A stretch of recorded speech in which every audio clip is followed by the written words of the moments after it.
That's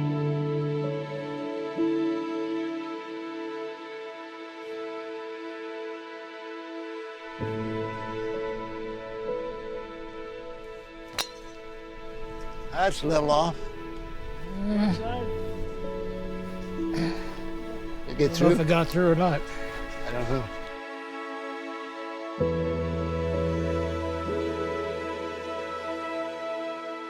I've heard differing stories on the origins of golf. Some people claim it originated in the Netherlands in the 1400s.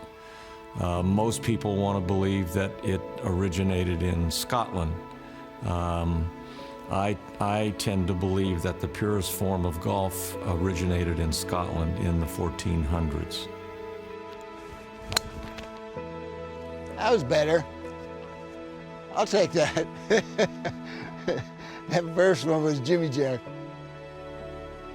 It's an art form, if you will. It cannot be mastered. And every day you go out, it is you versus the elements, you versus the golf course, you trying to hit a ball over 6,000 yards into a little tiny hole. So the challenge of you against the elements is very appealing.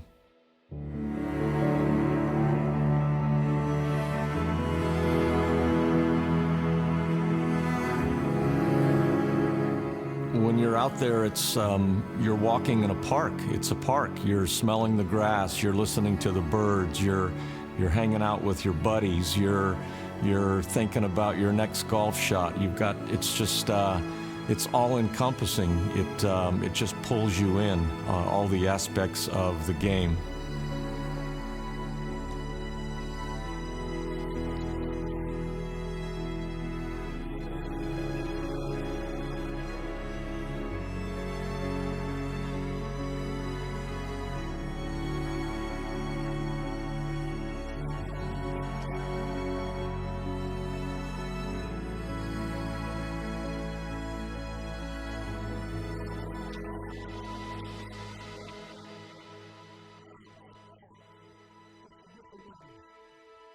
I think it's the challenge of something that can't be beat. If you shoot a personal best score, your mind is automatically thinking to one stroke better. So everybody always wants to improve. You're always trying to practice and improve in different parts of the game, and it's something that ultimately can't be conquered. You can't beat the game of golf.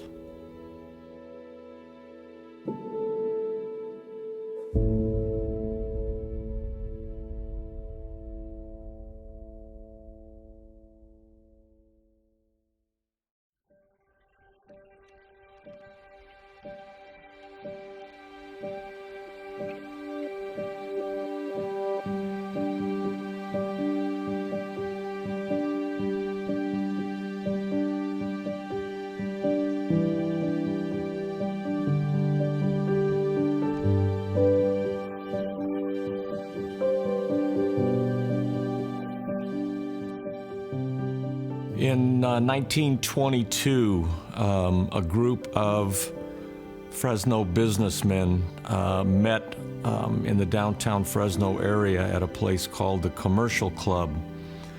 And they would sit around and enjoy drinks and socialize and smoke cigars together. And a gentleman named Ben Shegren first suggested the idea of a golf course. Golf was really in vogue at the time. It was really starting to become popular, and he suggested forming and building a golf course in Fresno. Birthday! Way to go! Good job, man. Yes, indeed. What a shot, man. Yes, indeed, Greg. Even on television. I do that all the time. In the gold rush was in progress in 1849 in California, and California was booming with people coming in trying to make their fortune in the gold rush era. So in 1850, there was no way across the San Joaquin River from one side to the other. So a group of men created a crossing on a barge, and as protection from Indian attack in that area, they also built a fort in 1850, and the name of that fort was Fort Washington. Fort Washington was roughly on the east bank of the San Joaquin River, near Friant Road and Copper today. Just directly west of that is where Fort Washington was located.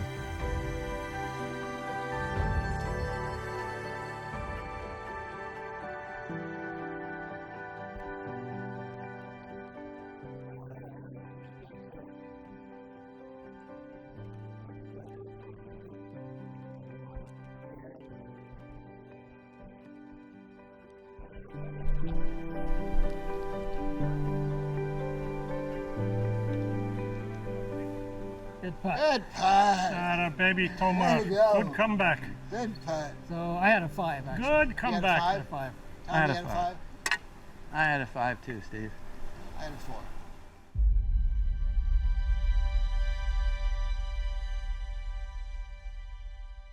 This is our 100th year in 2023. So the idea was to put together kind of a historical perspective on everything that's happened here at the club since its origin, how we got started, the evolution, our staff, the grounds, the course itself.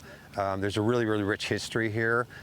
Being Fort Washington, it has a connotation of, kind of that early 1900s, late 1800s, I guess, kind of thing. So our goal was to kind of put a pictorial perspective along with a narrative, and which was really a challenge because when you're looking for content from 1923, you can imagine the quality. So Kurt Smith's done an amazing job. We tease him and call him our content guy because he's been scraping and scrounging and rolling all over the place trying to find good stuff for us to use. But the book's coming together really, really well. I think it's going to be something that everybody's going to cherish. It's a coffee table book, large format, full color, a lot of visuals, a lot of great references, a lot of fantastic stories, some of the cool historical stuff that's happened here at the club. Like, we used to have slot machines here back in the day, and when that was no longer something you could do, they decided to take them out and bury them on the 15th tee box. And so, kind of funny and fun stories like that I think people are going to enjoy reading and enjoy hearing about. I joined Fort Washington roughly 20 years ago. My wife and I joined. I was playing public golf courses at the time, and I knew that I had a passion for the game. My wife has a passion for the game, and we kept discussing, if we could join anywhere in Fresno, where would we join? And both of us would say Fort Washington for obvious reasons, and so we decided let's quit screwing around and let's join what I consider the best club in the Fresno area. So we joined in 2004, and then I started reading about some of the history at the club, and I couldn't believe it when I heard that the club was as old as it was, that it was founded in 1923. So I started doing some reading and came across these fantastic stories of things that had occurred at the fort, and it's like the more I learned, the more I wanted to learn, and I just continued doing research, and eventually the board of directors asked me to write the book on the history of Fort Washington. I'm a lifetime law enforcement officer. I was a member of the Fresno Police Department for 34 years as a sworn officer. Early in my life, I was occupied with a full-time career and raising 2 daughters. So I was very, very busy, but some of my best friends on the police department kept trying to get me involved in golf. They were passionate golfers, and I just didn't have the time in my life. But I did start playing golf in my early 40s, and the game just the game just enveloped me. I couldn't get enough of it. When you hit a pure golf shot, there's nothing like it. You know, when you drop a ball and have a tap-in birdie, it's just, it keeps you coming back, like they say in golf. And I've been passionate about the game now for coming up on 30 years. Golf's a game that what brings people back is I believe, is the challenge and the success to the challenge. And you could go all day and have a horrible day, but if you finish up strong on 18 and make a 20-footer or hit a good iron shot, you can't wait to come back the next day, because that little success is what brings you back and you think you can repeat it. And so that's what I believe, for me anyway, is I love the challenge. And even with all the failures, because golf is really a game of failures and managing your failures, the little successes you have is what I believe drives me and keeps me coming back to try to keep figuring it out, especially as I age, because as aging goes on, your body changes and it gets harder and harder. And then you can't do what you did when you were younger, and that's frustrating. But it keeps coming back. In 1988, I qualified for the U.S. Open. It was played at Brookline in Massachusetts, where I'd also played the 82 U.S. Amateur there. And it was an incredible experience. You know, my parents were with me, my wife was with me, and we had a great week. Got to play with the likes of, you know, Payne Stewart, Jim Gallagher. Every pro was in the locker room. Nicholas was there, Seve Ballesteros was there, Palmer was there, Curtis Strange, and I got my dad in the locker room. He got to hang out there. That was kind of cool for me, bringing him in there so he could experience that. And yeah, it was just an incredible experience, that one of those memories you'll never forget. My wife, back then my girlfriend, and she was playing tennis at Fresno State, and her coach lives across the street at Woodward Lakes. They had a tennis meeting with the coaches. So I dropped her off, and I was driving around and killing time. I drove in here, didn't know what it was. I saw it was a golf course. I parked, went inside the clubhouse, and I opened the bar doors, and my old manager from Hilton, Frank Krause, was there. He saw me, he comes out and he says, "Ollie, what are you doing?" I go, "I was looking for a job." He's all, "Can you work tomorrow?" I go, "Sure." That was history after that. You know, where we're at today as a club is in no small part to all the progress that was made, you know, over the 100 years, all the generations that came before us, and, you know, didn't have quite all the luxuries we have and the great course to play off of, and, you know, the new clubhouse and all the things we're enjoying.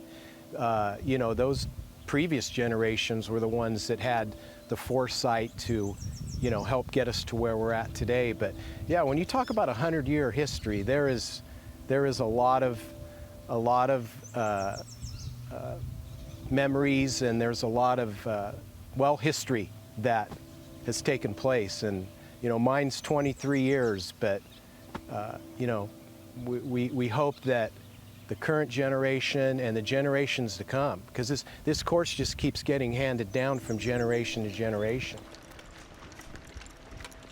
It's not that bad today. It's got a little breeze, huh? Yeah. This is a nice time to play golf. It is, huh? Need to bring my grandsons and son and son-in-law out here and play this time of night.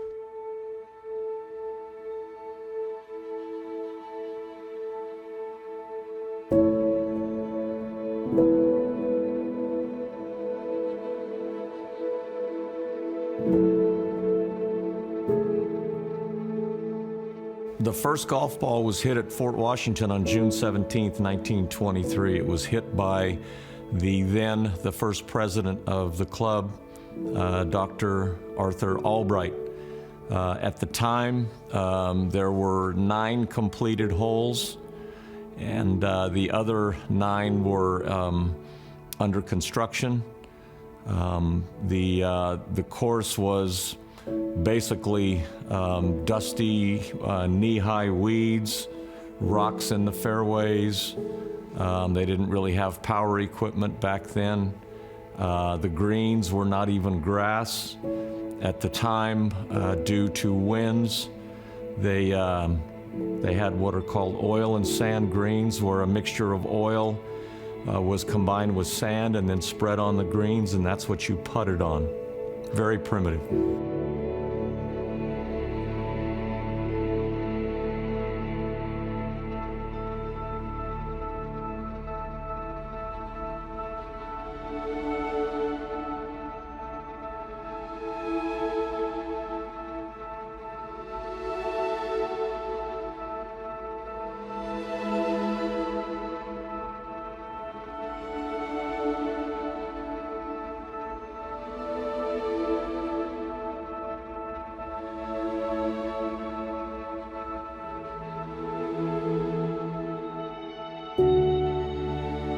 The first well was drilled at Fort Washington in the summer of 1923, right about the time the first golf balls were hit.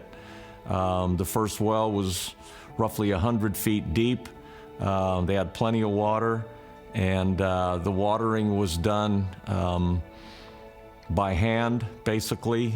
They would drag hoses, they would dig trenches to channel water. It was not even close to what we have today. Very primitive. The first clubhouse had been built. It was a 25-foot by 25-foot square structure. It had no furniture inside. It was basically 4 walls.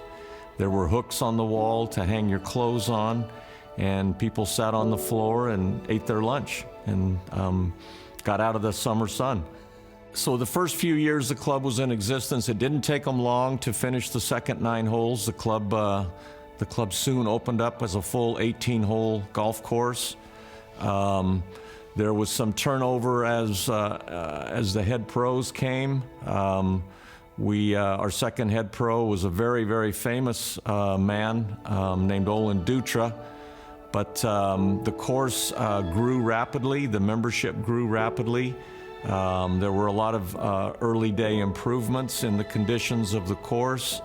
They would gather the members together and they would have tree and shrub planting days where in one instance they planted over 500 trees and shrubs in one day. The look of Fort Washington changed virtually overnight.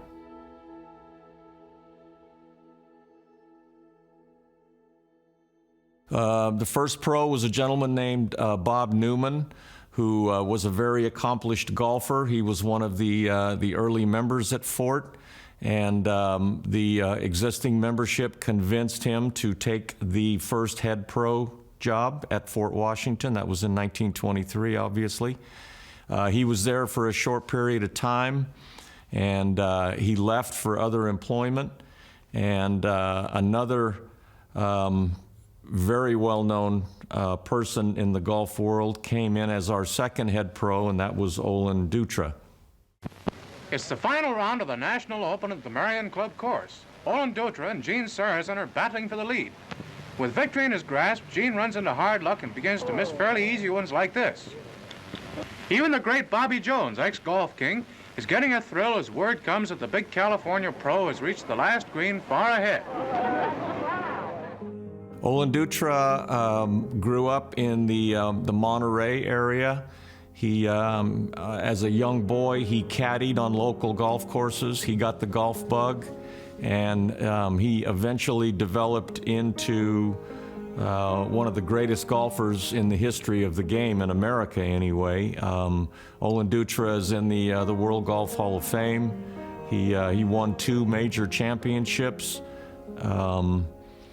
He won the 1934 U.S. Open, and his performance in that event has been described as epic. He contracted a severe case of amoebic dysentery in the days leading up to the tournament. In a short period of time before the U.S. Open, he lost 15 pounds. He was thinking about withdrawing, and his brother convinced him to play. On the last day, he couldn't eat. On the last day, they had to play 36 holes. They had to walk, which would have amounted to about 9 miles in walking. Mr. Dutra was so weakened by the dysentery, he kept playing, but he was eating sugar cubes to keep his energy levels up. And he made an unprecedented comeback in the tournament. He won the United States Open by a single stroke, and he beat the legendary Gene Sarazen in doing it. With 2 strokes left to win, Dutra takes no chances. A nice, slow, easy putt up to the hole, and it's all over but the shouting.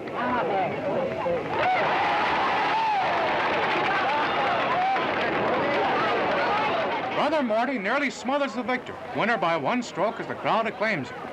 Just out of a sickbed, Dutra proved game to the last, and the cup goes to a real champion.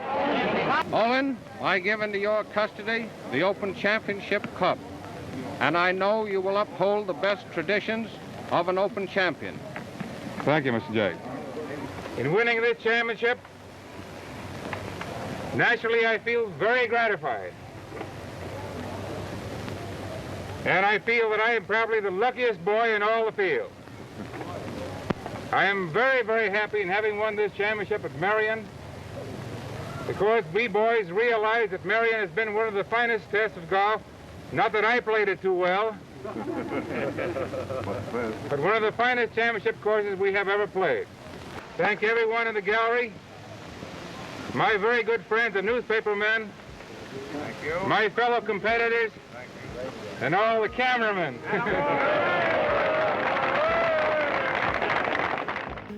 One of the reporters that was present that day said it was the greatest performance he'd ever seen in the game of golf.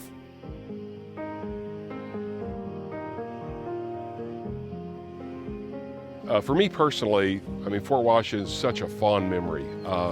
Just a great place to grow up, learn how to be around adults, play a lot of golf, and really I was just an employee out here, but everyone treated me very well. It was just it was a fantastic place to grow up, really. And yeah, I have great memories. It was a very, very nice time of my life, for sure.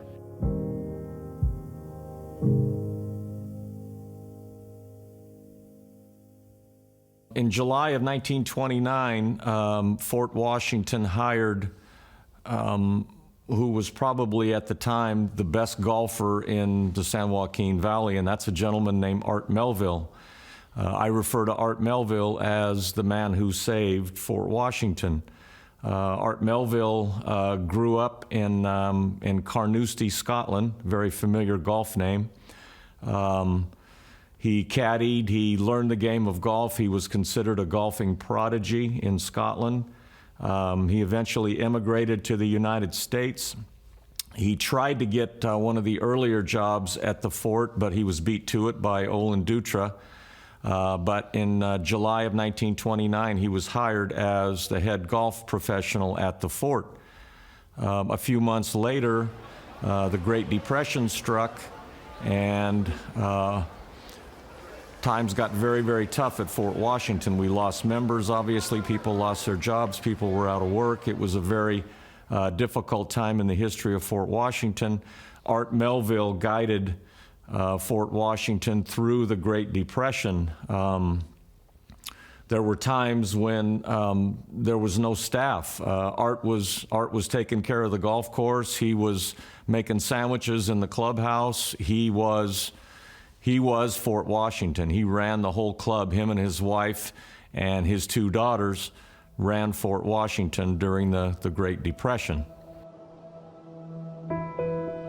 My dad went to work at the fort 3 days after I was born, on July 1st, 1929. The club was very small then, a few members, in a wooden clubhouse that I fondly remember. And then as it progressed, in the late 30s, they put in an in-ground swimming pool. So when I was in my father's class to take golf lessons, I went out in the summer. When they put the pool in, I did not know how to swim, and I was 9 years old. So my mother said, Anne has got to learn how to swim. That took care of my golf lessons, because when I learned to swim, the golf lessons went. It was more fun to swim in water than to stand out in the hot summer heat swinging a golf club. Yeah, the Art Melville was really an easygoing guy. I asked him one day if I could have a cross-country race up here. And I was putting these on for the high schools. I was promoting cross-country when I was going to Fresno State. We came out here on a Saturday morning, and these school buses came up, and we must have had 40 kids out here, and we ran out the outside of the course for the high school kids. That was not 2 miles, and then we ran 2.5 laps around here for the, in fact, I ran the race that day. And all these guys were waiting to play golf, and here we had kids running around this place. Oh, we didn't have any more cross-country races here after that. I was very struck by the dedication and the perseverance of Art Melville and his family. It was like they were not going to be beaten by circumstance, that they were going to get Fort Washington through the Second World War. Her stories of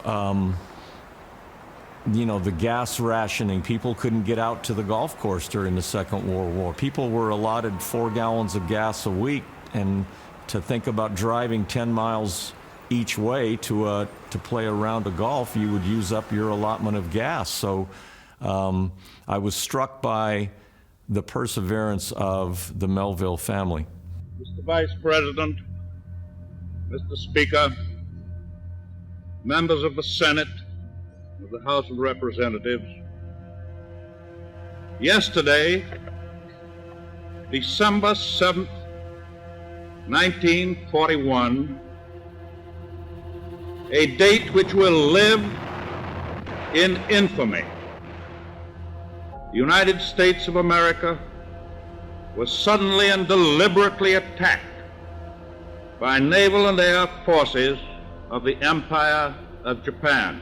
When the war came on and the enrollment at the club went way, way down, in order for the club to keep even functioning with the few members that were left, my mom and dad kind of took over the eating part of it to keep the dining room open so that the few members that came out, they at least could have a sandwich or a hamburger.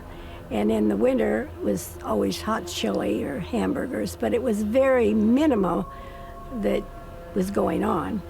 And then we would get things from Locke's Bakery and bring out donuts and things that they always had with coffee in the morning. So those things I remember. But other than that, my mom and dad didn't talk much about the hard times that were out there. They just did. And they didn't talk about how difficult it was, other than they just kept on going. Yes, just to keep it going. The membership has always been full and wonderful, wonderful people. I have the benefit of having known most of these people who are in our history book. Not all, but most. Miles and miles of the clear blue skies. We drive straight as an arrow flies. Nowhere to be, no dreams to chase tonight. We've got time to waste, let's waste it right. It's just a wonderful opportunity to see it evolve, see the course evolve, see the membership evolve, and the characters of the club, and knowing most of them over this time. It's been a wonderful experience for me, and I'm really fortunate that my dad introduced me to this game and this place. You and I, heads up in the clouds. We caught up with the birds flying south. Nothing to see as the day turns into night. We've got time to waste, let's waste it. We got time to waste, let's waste it right.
In the minutes that I have a copy of from the first meeting of the Board of Directors at Fort Washington, the president of the club, Dr. Albright, made a motion to allow female members at Fort Washington. It was very, very almost unheard of at the time. Many golf clubs would not allow women to play golf. They would not allow even certain ethnicities to play golf. It was a different era for sure. But Fort Washington from day one had 2 or 3 single women members in the original membership at Fort Washington. There was always a ladies group, I remember. And I remember an Edith Wilson. I remember her because to me, she was quite old when I was young, but she was playing golf until I think way, way into her 80s. She was something. I only remember her because she was still playing into my high school years there, and I just thought, how amazing that this woman is still out there playing golf. Yeah.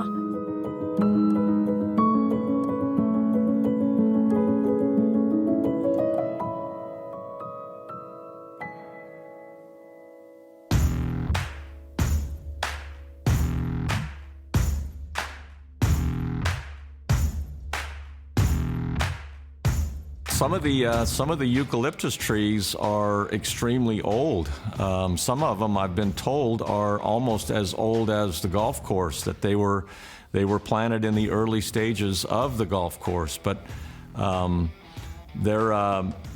they work very well in our climate. The eucalyptus trees originally came from Australia, and so they're obviously suited to the warm summers here, and they give the golf course that look, that stately look, if you will, of these beautiful, gigantic trees that grow so fast.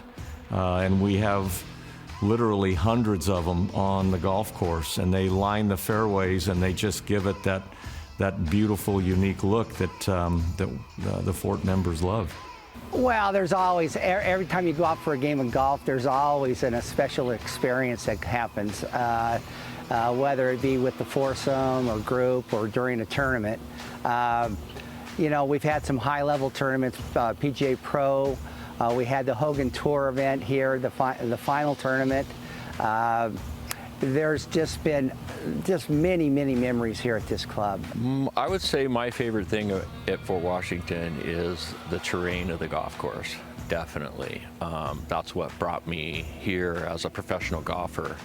The terrain, the different lies that you get during the golf round is incredible. You know, ball below your feet, 1 foot lower than the other foot.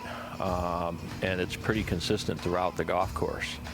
You have a lot of, you know, you have some uphill shots, you have downhill shots. It really can get this golf course will give you definitely an all-rounded game.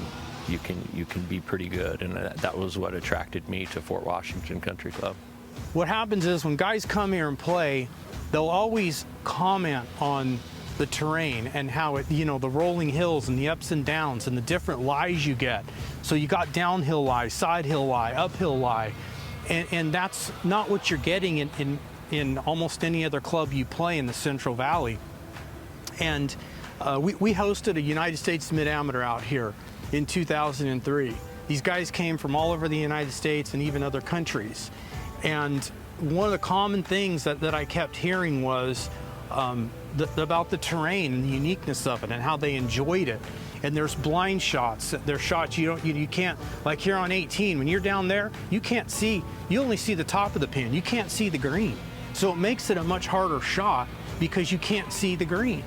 And you know, on 9, when you're hitting into 9, your second shot, all you see is that tree, and you got to go around that tree as your guide.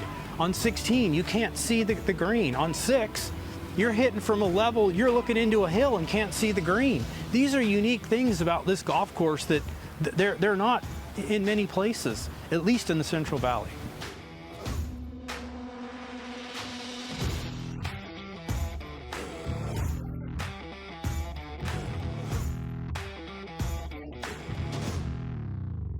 Fort Washington has been kind of a destination golf course, if you will, starting probably even in the late 20s, early 30s. Some of the bigger golf tournaments in the western United States began occurring at Fort Washington. Fort Washington hosted what was then one of the major events in West Coast golf, and that was the California State Open. Fort Washington hosted 8 California State Opens. There would be literally thousands of spectators at Fort Washington watching some of the world's greatest golfers play golf. That tradition has continued through the 50s, 60s, 70s. Major golf events were occurring at Fort Washington. In 1980 or 81, after a series of qualifiers, Fort Washington was the final qualifying spot for the PGA Tour. And aspiring golfers of that era had to get through a series of qualification events to come to Fort Washington to play in final qualifying. And that day, the top players in that tournament became professional golfers. They got their tour cards. They became members of the Professional Golfers Association. They became part of the PGA Tour. And one of the notable qualifying events, Fred Couples became a professional golfer at Fort Washington. Mark O'Meara became a professional golfer at Fort Washington. Both those gentlemen are in the World Golf Hall of Fame. They're some of the greatest golfers in the history of the game in America. They won Masters tournaments. They became professional golfers at Fort Washington.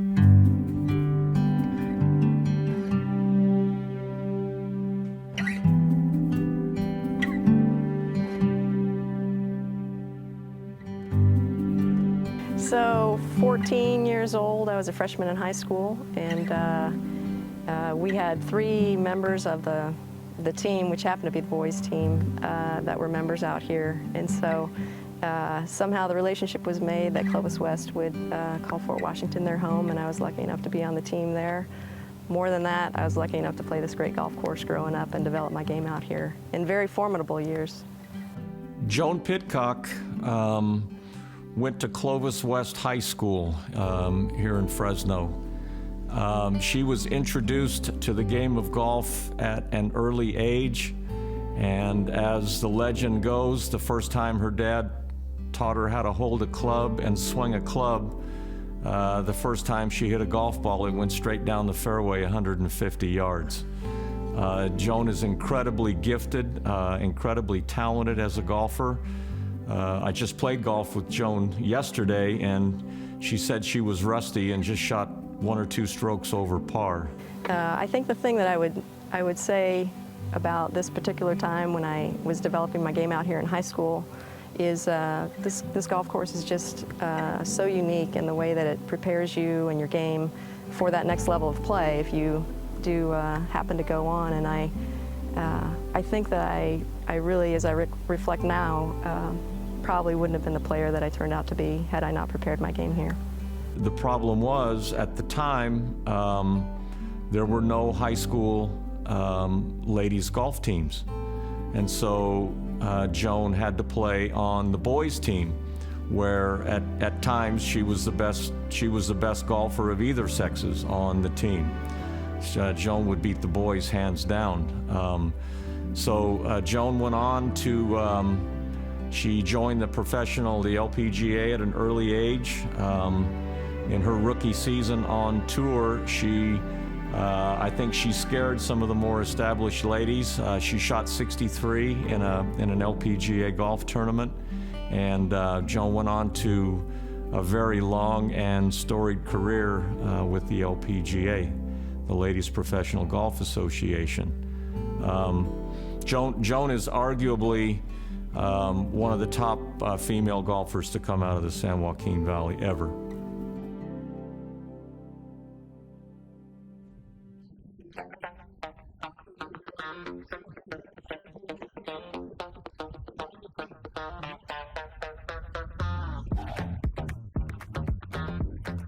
A few years back, there was a very colorful member, and I'm choosing my words carefully here. He was, everybody that knew him loved him.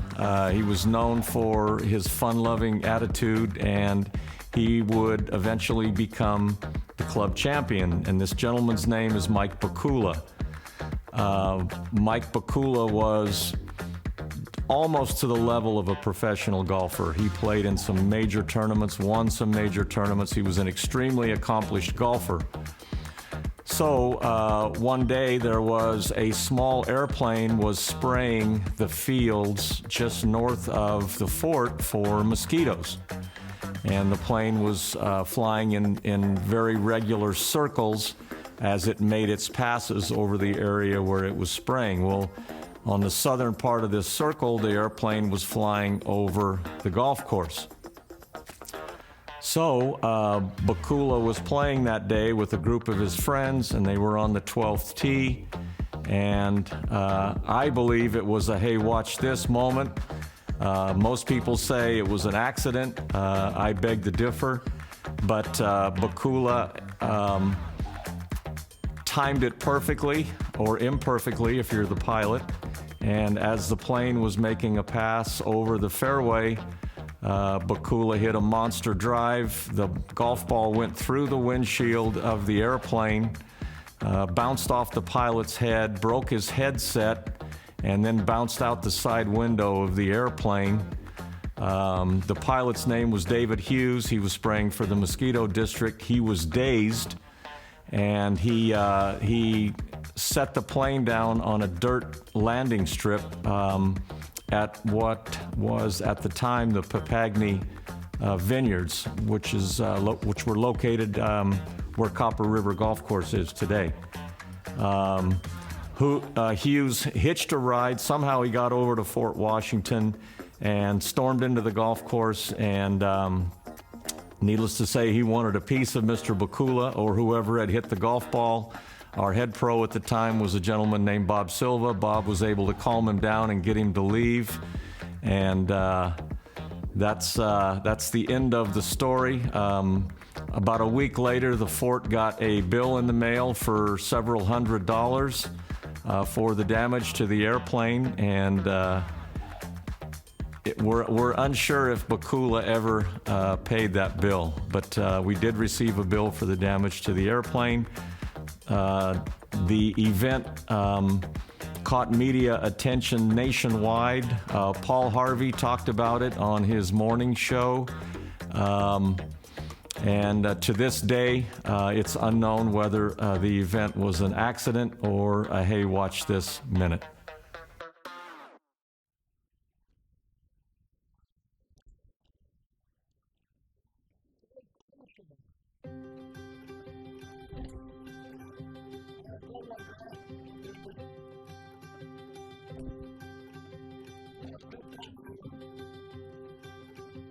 Bob Freeze is one of the most colorful people probably in the history of Fort Washington. Bob has been a member at the fort for over 50 years now. Bob is an incredibly talented golfer. He cut his teeth on golf by caddying at Sunnyside back in the 40s. Bob at one point qualified for the United States Senior Open, which was held at Pinehurst. He played a practice round with Gary Player, played against some of the greatest over 50 golfers in the world. Back in the 70s, Bob Freeze was an extremely accomplished long-distance runner.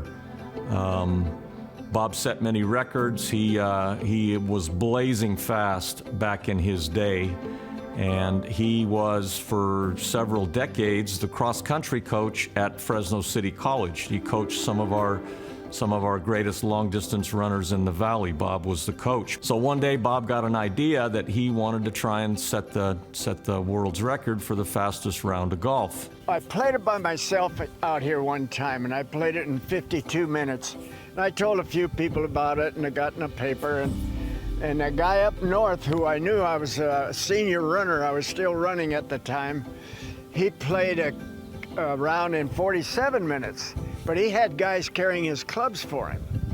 And so Pat Ogle, he was working for Channel 24 at the time, he says, why don't you try to break his record? And I says, yeah, I could if I had kids carrying my clubs for me. On a cold December morning, he went out and he had 3 of his best cross-country runners running with him, and Bob had to hit every shot. He had to putt everything out. He had to complete the full round, but he would hit the shot and then run to where his ball was, where one of his student runners was waiting for him. They would hand him a golf club. He would hit it and run onto the green. One kid took care of my driver. He'd tee it up ahead of me. One kid just took care of my putter. He went ahead and wiped the mud off the ball and held over my ball. As soon as I grabbed the putter, he grabbed the flag. I putted, dropped the putter, go to the next hole, and one kid just took care of my 2, 4, 6, 8 wedge 3-wood. He's playing well, and he gets to the 7th hole on top of the hill at Fort Washington. He hits a ball over the fence into the field. So he's got an out-of-bounds shot. He immediately tees up another ball, hits it onto the green, and moves on.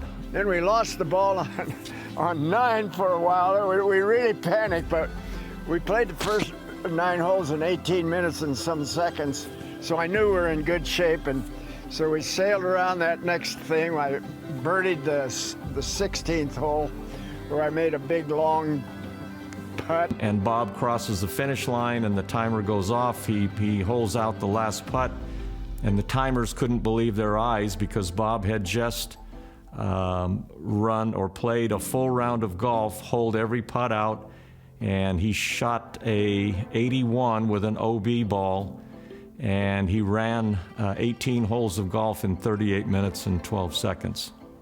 It was the Guinness Book of Records at that time.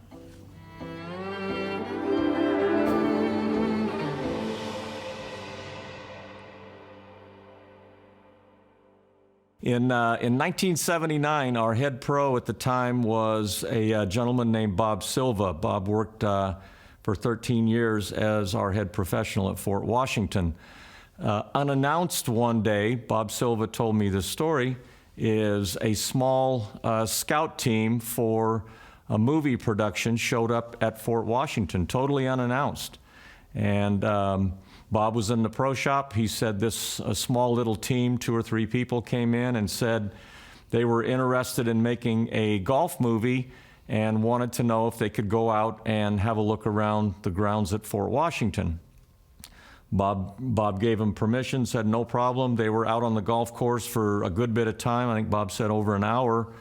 And they came back in and they said, your golf course is perfect for the movie that we want to film. We especially like your old style 1940s square swimming pool that you have at Fort Washington. So they said, we want to sign the papers right now. We want to film our movie at Fort Washington.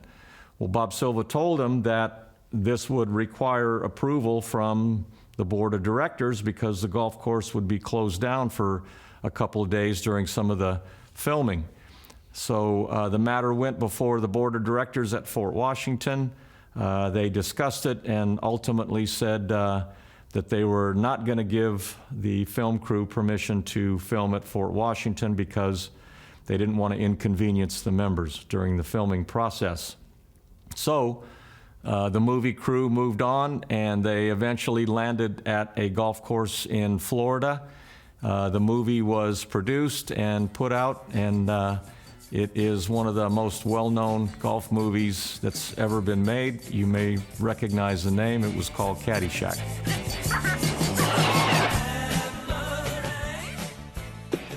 want you to kill every golfer on the course. Check me if I'm wrong, Sandy, but if I kill all the golfers, they're gonna lock me up and throw away the key. Golfers! You great kid, not golfers! The little brown furry rodents! Come to Carl, Barney. Come to Carl. Ah! Okay, I guess we're playing for keeps now.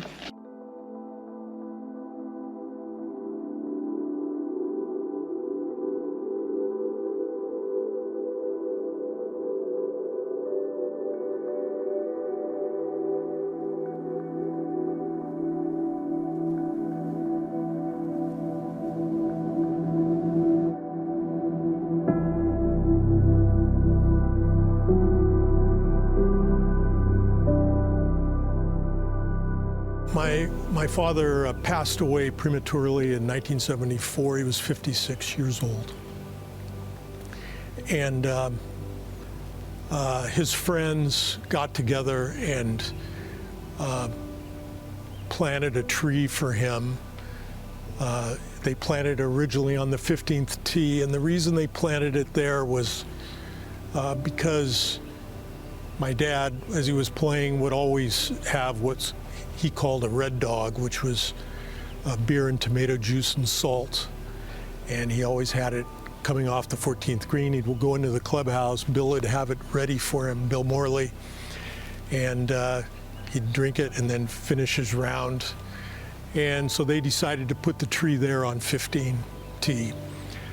When the clubhouse was the current generation clubhouse, the one that's there now, was built, they needed to move this tree from the 15th tee in order to save it, and they moved it temporarily to this spot, and here it remains. And I'm really glad it's here. It means a lot to me that it's in this spot, because this spot, when I was on the board in 2000, my last year was 2003, is when we redid this driving range in its current form. And this is a spot that is highly utilized by the members and their children, and people have the ability to learn the game here. And it's a beautiful spot to me. And you can come out here on a weekday and this range will be completely filled with people practicing.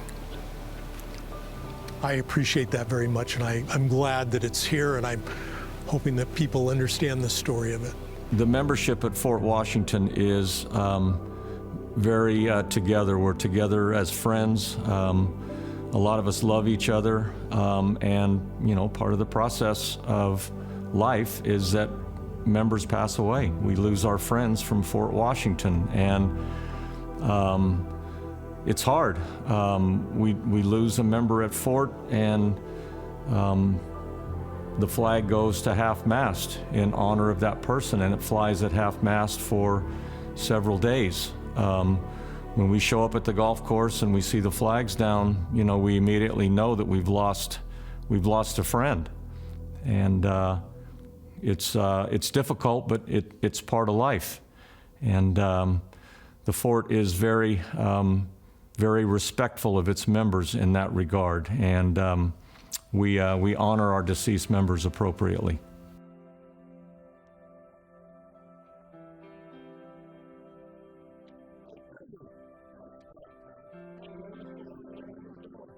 I'm going to be retiring soon. I'm not completely pushed out yet, but I'm going to hang it up here soon.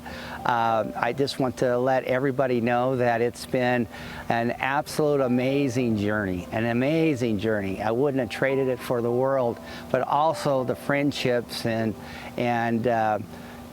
it's just a privilege that I've had the opportunity to be here as long as I have, and I thank every one of them. I'm just thankful for the membership and the amount of people that want to be members out here. We're full right now. I have a waiting list and have for the past, I think, 3 or 4 years. So obviously we're doing something right. And I'd also like to make a a shout out to, to our pro, Alan Eanes, who's done a great job here, our superintendent, Jose, who works his tail off and has done a good job, and then also Oli Pavande with the food and beverage. That guy has exceeded every expectation that there is in his amount of banquets and anniversaries and weddings and member events, and the profitability that he's brought to food and beverage is second to none, and it's actually helping the club with all the things that we're doing for reinvesting back into the golf course and the clubhouse. He's a big part of that. I'd like to thank him for that. I've been very blessed all these years been here. I started as being a waiter, busser, bartender, and then moved to the assistant manager job. Then I got the clubhouse manager job. So it's been a great ride, great journey. I want to thank all the staff and the members and board directors for giving me the opportunity. I really appreciate it, and I'm very blessed for that.